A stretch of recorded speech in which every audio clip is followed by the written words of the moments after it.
Welcome. I'm Dr. Liz, an entrepreneur, speaker, podcaster, mom, and wife. This podcast is about hypnosis, but also about all kinds of ways to help you live your fullest life, to heal, transform, to play the long game and go after the joy. You can see more about me at drlizhypnosis.com. Hop over there to get a free hypnosis file to decrease fear and anxiety, or one to increase emotional stability. They're there just for you. I hope you enjoy the podcast as much as I do. Peace.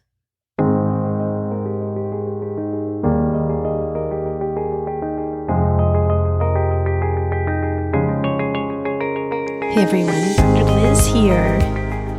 I want to talk about envy and jealousy today. And I have to say that this episode was inspired by the Robcast, which is by Rob Bell. He recently did an episode called The End of Jealousy that published May 2nd, 2023. I have listened to his podcast forever. He's actually the reason I started podcasting, is he really inspired me to do that. So if you want to hear the original Rob Bell and his thoughts about jealousy and envy, I would go listen to that one. But basically what he talks about in that one is thought work. That's how I see it. I mean, Rob has his own style. He's sort of like a secular minister. And, I grew up in a religious household. My dad was a minister. And after my dad died, my mom became a minister. But even when my dad was a minister, my mom did a lot of public speaking for United Methodist Women, the conferences. She'd speak to like hundreds of people. And there's a certain cadence to a sermon, or let's say a religious speech, that resonates with me. Even though I'm not religious myself, I think it's just those old patterns that I grew up with. I've lived in South Florida longer than I lived in Texas, but there's something about country music I still love, which my ex-husband used to make fun of me for that constantly. And even my current husband, who grew up in Louisiana and in Arkansas, he was born in Arkansas, will sometimes say, "That's too country for me. I can't listen to that song." But I think it's just these childhood patterns, these grooves, these rhythms that get stuck in our minds that probably literally develop like grooves in the neural pathways of our minds that then feel comfortable. So anyway, Rob Bell has sort of that cadence to him. And I'll say I struggled for years with jealousy and envy. So he differentiates between jealousy in that someone has something that you think you should have. So let's say another person has your partner's attention. You feel like you should have that attention. That would be jealousy, or time, or even gifts, something like that. Versus envy is wanting something that someone else has. So I struggled with both a large part of my life. And these issues still come up for me from time to time. I have two older sisters and an older brother. And one of my sisters is only 2 years older than me. I'm the youngest. And there was an incident that happened with our children when they were around 12. So this is like almost 10 years ago now, that led to a cutoff by her. And we didn't speak for years, which was a total grief and loss process for me, because this was the sister that I was closest to. We've made our way back to each other in a gentle way. So we talk from time to time these days. But the other day I called her for advice about my dog. My dog's getting older, Zoe. She's 10. She's having some problems. And my sister was a vet tech for vet assistant for almost a decade of her life. She's always had dogs, like multiple dogs. So she knows a lot about animals. So I called her for some advice about Zoe. And during the conversation, I was talking some about how I adjusted my schedule so that I could come home at lunch and let her out. Zoe started refusing to use the pet door. She just wouldn't do it anymore. So she'd pee right in front of it. And it's like, oh my gosh. So I was like, okay, I hear you. She's having some back problems, and I think it wasn't comfortable for her back to go through it anymore. So I shifted my work schedule so I could come home and let her out during the middle of the day. And my sister said, oh, geez, I'm jealous. I would love to be able to do that. She's a teacher. And just the way she said it just activated these old channels in me of, oh, this is a family thing. Like that jealousy has old origins for me. And I don't remember exact comments that probably my mom versus my dad made. My dad was always a very humble person, always very aware of poverty in the world. Both my parents lived in Central Africa for over 10 years. We always grew up knowing that children were literally starving in Africa. It wasn't just like, oh, eat your dinner, children are starving in Africa, theoretical thing. Like, no, it is real. But I remember more of my mom being envious. It all just sort of came rushing back in that moment. It's such a hard feeling to deal with. Jealousy can destroy relationships for sure. Okay. And it can be a big issue in relationships. It can lead to violence and stalking and all kinds of behaviors that don't just not feel good, but actually do get dangerous for people. And then envy just sometimes feels unsolvable. In my mind, it goes along with helplessness, separation. Rob Bell talks about that some, a sense of separation from the other person. And I would add, it also has a sense to it of not truly having compassion for another human being if you're envious of them, or really knowing what they go through. So perhaps a lot of hard work went into getting what they had. Perhaps not, but regardless, it's like they're a human being with all kinds of feelings and problems of their own, and all of the stuff that human beings go through. All of us go through as human beings. But in that moment of envy, it's like that disappears. The other person becomes an object versus a person. So I did a free hypnosis for jealousy, romantic jealousy. Back when I started back in 2018, about a year, I'd been doing the podcast about 6 months or so. So who knows about the quality of that one, but it's episode 82. If you go to my website, drlizhypnosis.com/episode 82, you will find it. Or you can, of course, search it up on your podcast player on your phone. But sometimes I search for stuff that way that just never pops up. So that's an easy way to do it, is actually to go to my website. So I did publish a free hypnosis for romantic jealousy, but I've never done one for envy. I actually do think it could be quite helpful. But I think along with envy goes some thought work. That's the same with jealousy as well. A friend was really going through some difficult times in her relationship because of some jealousy from her husband. Like he would be jealous that she'd have to ride in a car with her boss for work to go to somewhere. And she tried to explain, like, that's not something I control. Like, that's my boss. He says, okay, we have to go check out the store and we're going together. I have to go. Like there's nothing romantic going on. No matter how she would try to explain it, we know that jealousy is illogical. So I had found this like old book that was out of print. I think I probably found it at the library and read through it. It was so helpful around understanding jealousy. And that's what I based that hypnosis on. But in terms of envy, but it's similar thought work with envy. Both of those come from a place of lack and mistrust. So the thing that's been most helpful for me in my life around both of these issues, but particularly envy, is really a spiritual sense myself of everyone is on their own path. So this is not the life where I am meant to be super wealthy. Okay. Now I'm 53. Perhaps we can allow for that in the future. I'm not like disavowing that, but so far this has not been the life where I'm going to be super wealthy. I'm on my own path here. I have my own purpose, which is to help heal as many people as I can. I did that with prenatal yoga and really empowering moms. And now I'm doing it with psychotherapy and hypnotherapy, helping heal and empower people that way. And through the years, I've thought about doing all kinds of business stuff. These are not the only 2 businesses I've owned, but I've also have had this sense of this is not the life where I'm meant to be uber wealthy. Just not going to happen, this one. So that really helps me. Like, all right, this is This is not the life where I marry rich. Like sometimes I get envious of that. I used to get envious sometimes of my friends who didn't have to work, even though when I didn't work for about 6 years, I was staying home with my kids. I was not very happy. Like hands down, I would say I wish I had gone back to work much, much earlier.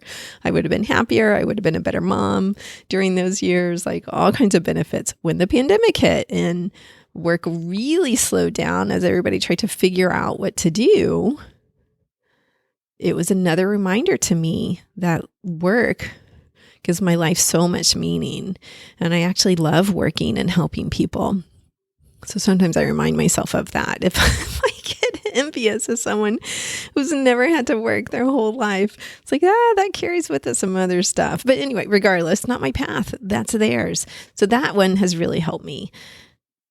Now, what Rob Bell talks more about is the sense of moving from a poverty mindset to more of abundance mindset. He doesn't quite identify it that way, but essentially that is what he's talking about, is this feeling of moving the thought from we're separate and why can't that happen to me? And that stuff never happens to me and I don't get that stuff, or to look what the world has to offer. Look at the possibilities here. Like what incredible possibilities and creativity is in the world. And we are all one in that. We are connected. And that's a possibility for me as well. He gives the image of building a converter in your heart. So you convert the jealousy or the envy to this sense of oneness and abundance for everyone. And I immediately pictured an old-fashioned machine with lots of cogs and wheels and this little man running around, like adjusting everything and make sure it keeps working. That's what my converter looked like.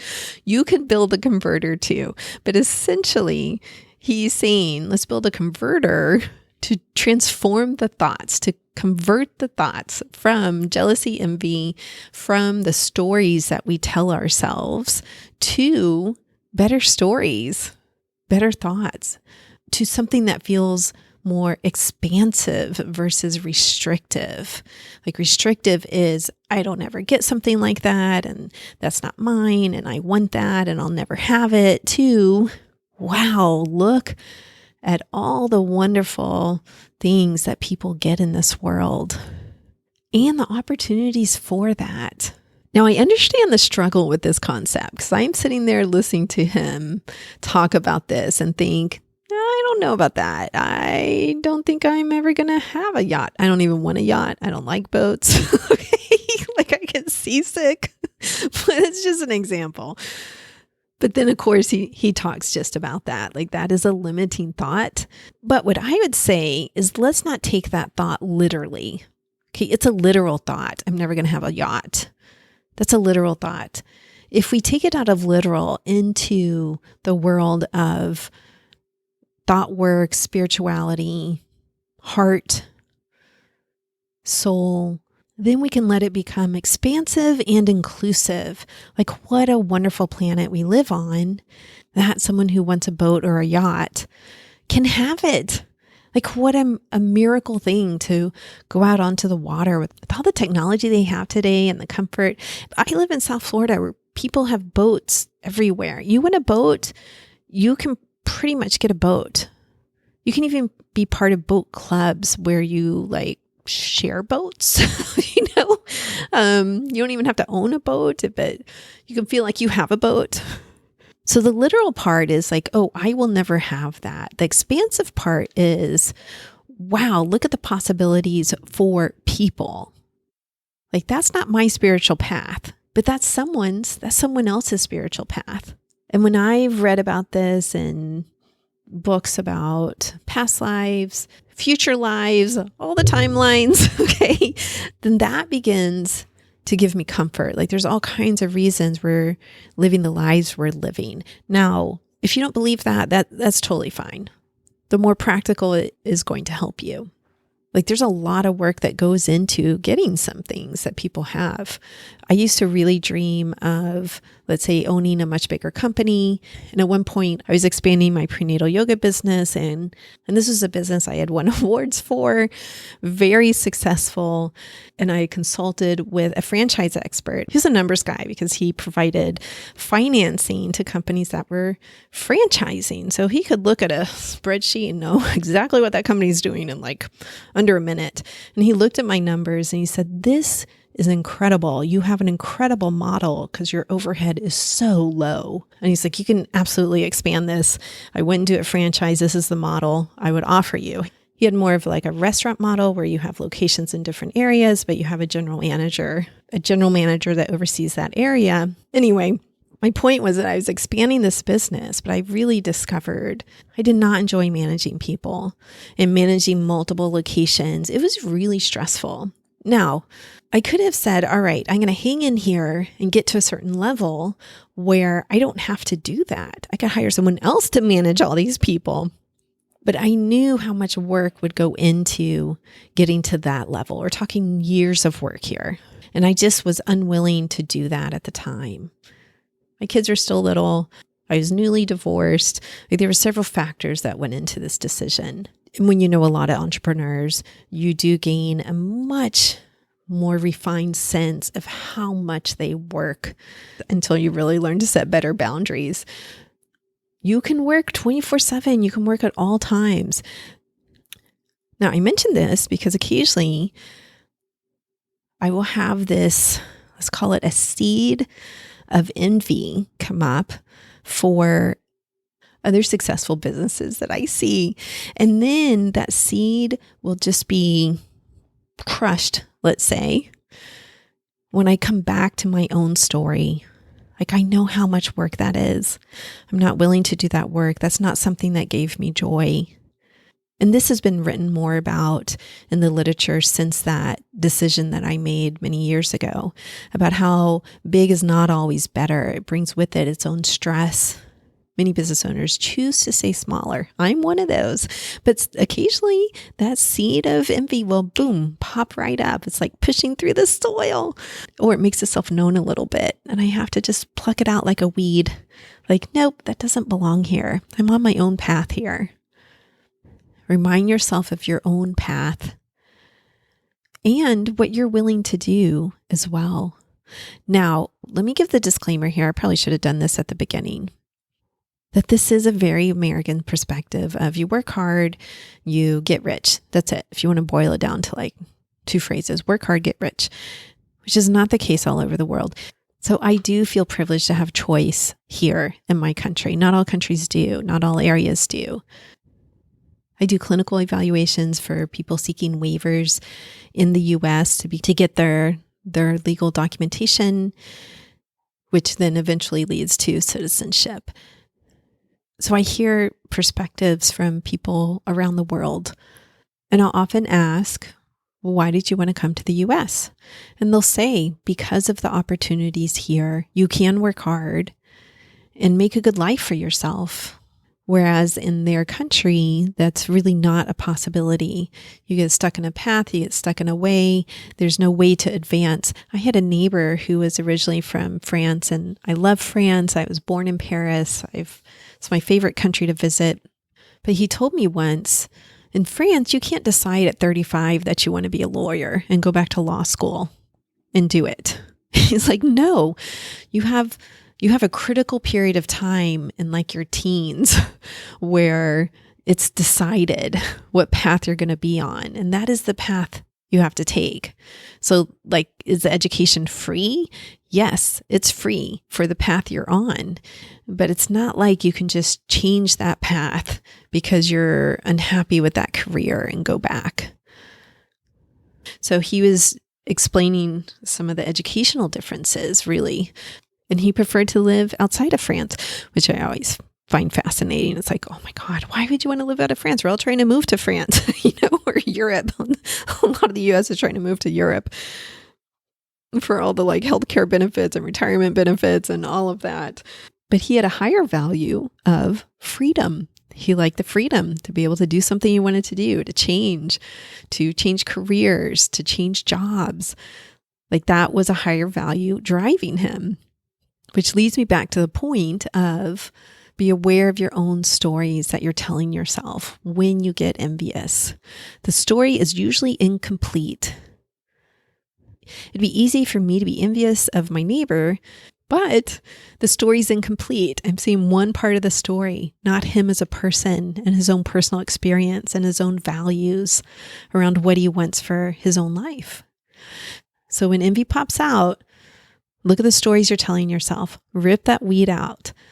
Go to what helps you, whether that's a converter that you need to convert the thought into look at all this abundance around us, all these possibilities that are reachable, or whether that's a sense of we all have our own path. We all have our own spiritual path going on. This is mine.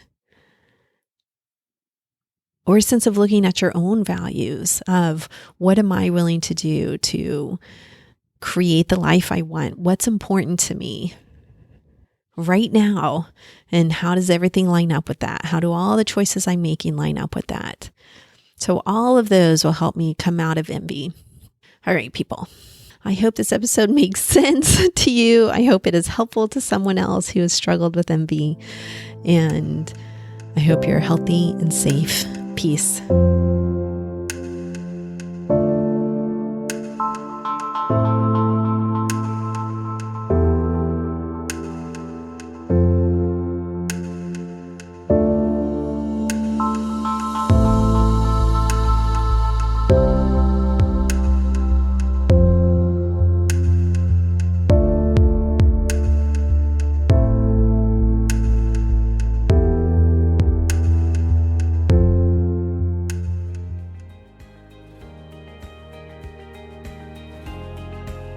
I hope you truly enjoyed today's episode. Remember that you can get free hypnosis downloads over at my website, drlizhypnosis.com, DRLIZ hypnosis.com. I work all over the world doing hypnosis. So if you're interested in working with me, please schedule a free consultation over at my website, and we'll see what your goals are and if I can be of service to you in helping you reach them. Finally, if you liked today's episode, please subscribe to the podcast or tell a friend. That way, more and more people learn about the power of hypnosis. All right, everyone, have a wonderful week. Peace. This podcast is not mental health treatment, nor should it replace mental health treatment. If you need therapy or hypnotherapy, please seek treatment from a trained professional.